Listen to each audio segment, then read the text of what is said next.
This is it, the last banner before the best banners in Dokkan history. But should you summon?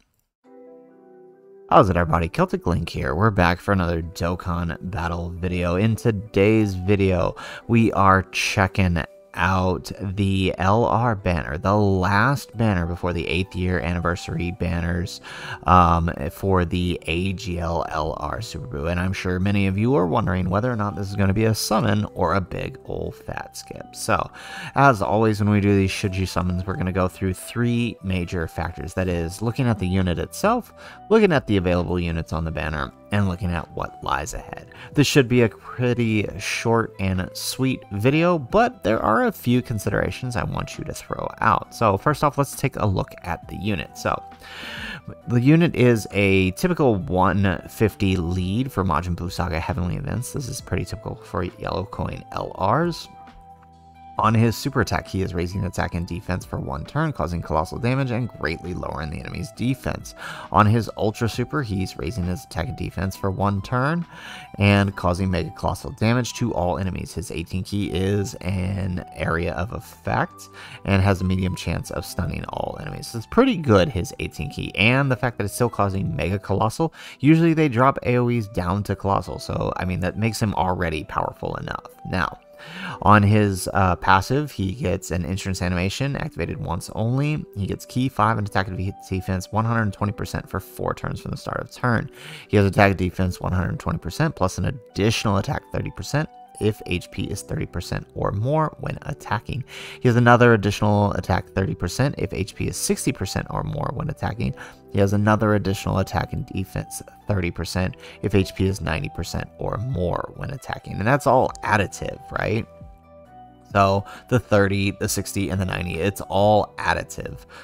So he's getting, right, if you're at full HP, he's getting 30, 60, 120.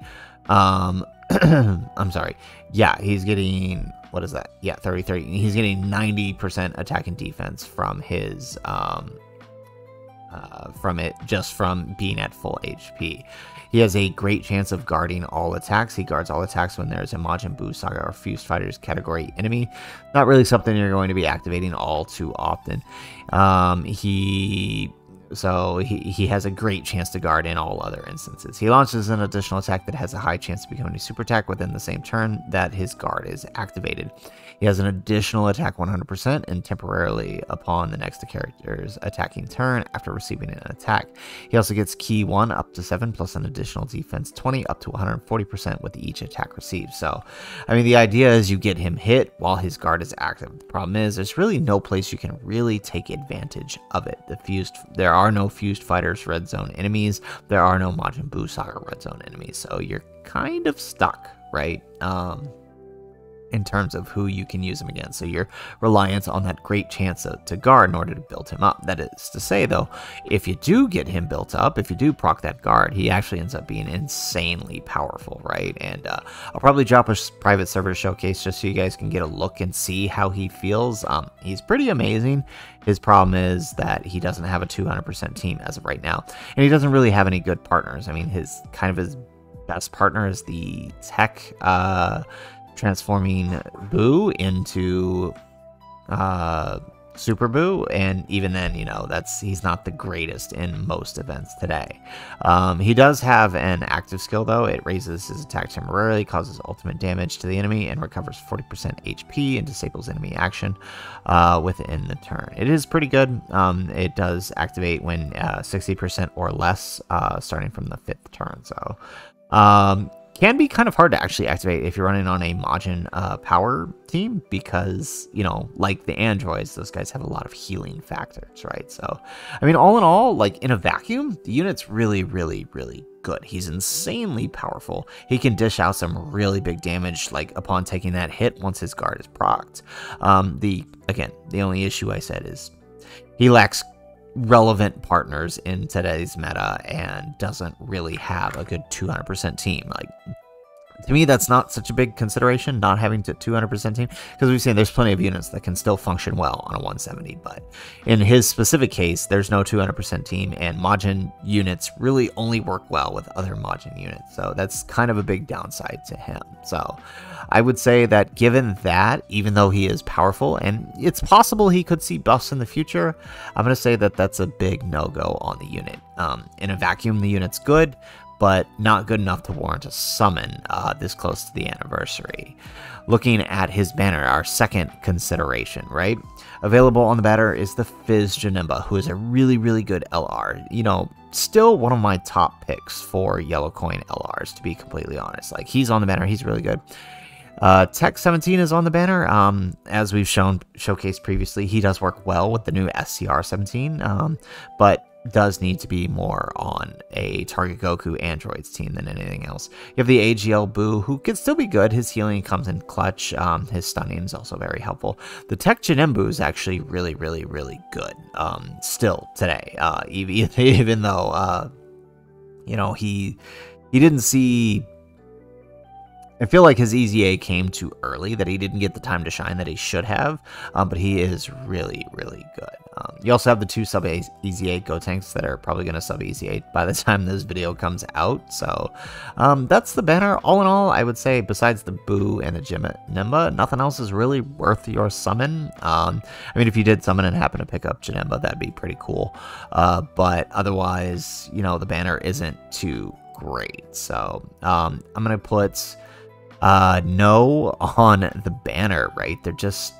Janemba's about the only good thing besides the Buu, so I have to give this a no. So that's one in the category for no on the character, and one in the category of no on the banner. So let's look at what lies ahead. So first up, this should be obvious, but the next upcoming banners on Global Dokkan are going to be these two wonderful banners right here. And as we know, we've gone over so many times, they are insane, right? We have the return of the Gammas on both banners. We have the return of the worldwide celebration units. And even though these guys aren't as good as the cooler, it's still probably one of the few chances you're going to be able to pick them up. We also have the first return, or the second return of the 7-year LRs, and the third return of the 2022 or 2021 worldwide unit. So it's something to keep in mind. You also have the EZA Gogeta and Vegito, who will EZA in part 3, as well as Vegito and Buu tanks here from previous worldwide celebrations, the 2020 worldwide celebration, who these guys could be coming up on an EZA here soon as well. I mean, especially if worldwide ends up being Majin Buu Saga themed again. So really, really good banners. And I mean, I can't honestly say you should be summoning here over these banners. Beyond these banners, right, we also have the two Carnival LR banners, which are going to be your better chance to pick up yellow coin LRs, even though the banners don't give yellow coins.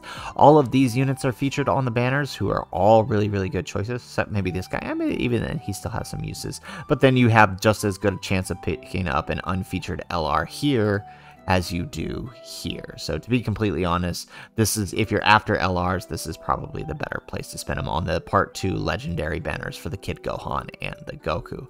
Following that, we're going to have the, where is it? More than likely, August, after the celebration ends for the 8th year anniversary, we will see either Kale or Turles. So if you're someone looking for those cards, they are probably better use of your stones than the Buu, to be completely honest. Though that does depend on what September ends up bringing with Worldwide. Speaking of Worldwide, consider this. Any stones you use here is less stones you not only have for the anniversary, but possible stone stave for the return of the worldwide banners. These were last year's banners, and look, they were pretty darn good, right? They had a really good banner unit, the return of the previous worldwide units, right? The return of the 6-year anniversary LRs. You had this guy who ended up EZAing on the first banner, right? This guy is still really good. These guys still have their uses, right? And then this guy ended up EZAing too. So the part 1 banner ended up being really really, really good in conjunction with the introduction of this Carnival banner, which wasn't the greatest, but it was our first introduction to it, right? Following that, right, the Part 2 banners just as good, right? These guys still good. The Cell, really good. The Kid Buu. This guy ended up getting an easy A, ended up being really, really good. So something to consider. Any stones you spend here are stones you're wasting on much, much better banners down the road. Now, it is worthy of consideration, though, that this banner does have confirmed tickets, thanks to Proton 10MG from the data download. We do know that that's coming. It's also been announced in the in-game news, so you know, there is that. If you're a low-to-play player, you know, you may consider that. It's also possible, right, looking at previous years for this banner's time slot, these guys had tickets the year before, like the Buu. It's possible that we could also see something along these lines, like we had for Tapion and Minosha the year before, where you get a 35, 40, and 45 three-step discount, with the final step not being a guaranteed feature, but a guaranteed 2 units, right? So, I don't know that that's necessarily making it better, but it's just something to consider that they might do. So all of those things considered, I'm going to have to say this is one of the few banners of the year that I have to give, that I can't even give a tiered recommendation like I normally do, right? Normally I say, depending on, you know, whether you're 800 to 1,000 or above 500, I'm not doing that with this one, right? We are literally 18 days away from the 8-year anniversary as of me recording this video, and I gotta say, yeah, it's a big old fat no. You know, don't waste your stones here. Save them for the better banners coming in the future, specifically these two in the next 18 days. So, guys, that is it for the video. If you guys liked the video, make sure you hit that like button and subscribe to the channel if you have not already. And in the comments down below, let me know, are you actually planning on summoning for Super Buu, or are you saving for the bigger and better banners? If by the time you see this you end up summoning, let me know what did you end up pulling.